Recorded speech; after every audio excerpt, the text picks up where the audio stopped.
নমস্কাৰ, কমৰুদছিলোঁ। আজি থালি লৈ আহিছোঁ। এয়া মই চিম্পুল থালি লৈছোঁ আজি। এয়া মাছখিনি মই ধুনীয়াকৈ এয়া লাঠিৰ লগত মানে ৰাউণ্ড কৰি দিছোঁ। আপোনালোকে চাব, এই অলপ ডিজাইন কৰি দিছোঁ।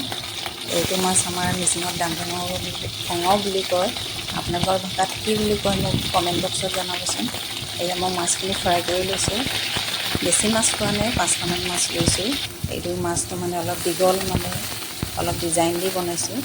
এয়া মই পিঁয়াজ এটা, মাছ ভজা তেলতে পিঁয়াজ এটা কাটি ভাজি আছোঁ ৰঙচুৱাকৈ। ইয়াতে দিলোঁ পাঁচফোৰণ আধা চামুচ আৰু লগত দিছোঁ ৰঙা জ্বলা দুটামান ভাঙি দিছোঁ। এয়া আকৌ দিলোঁ মই খৰিচা মই ইয়াত 2 চামুচ এড কৰি দিছোঁ। পিঁয়াজৰ লগত ধুনীয়াকৈ ভাজিম। এতিয়া ভাজাৰ পিছত দিম মই এয়া নিমখ, হালধি সোৱাদ অনুযায়ী।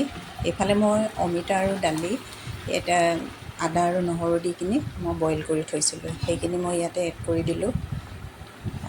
ইমান ধুনীয়া লাগে নহয় খৰিচাৰ লগত দালি, আপোনালোকে খাই চাব। এয়া উতলি অহাৰ লগে লগে মই ইয়াত মাছখিনি এড কৰি দিলোঁ। এয়া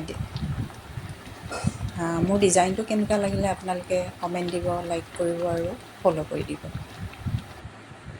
এয়া চিম্পুল থালি লগত দিছোঁ এয়া কেঁচা জ্বলা লাষ্টত।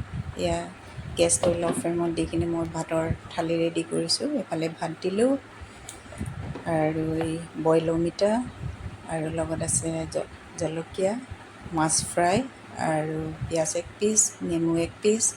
সেয়া মোৰ থালি, চিম্পুল থালি। এনেকৈ আজি থালি ৰেডি হৈ গ'ল। আৰু আপোনালোকে বনাই খাব, এনেকৈ জনাব আৰু মোৰ থালিটো কেনেকুৱা লাগিলে।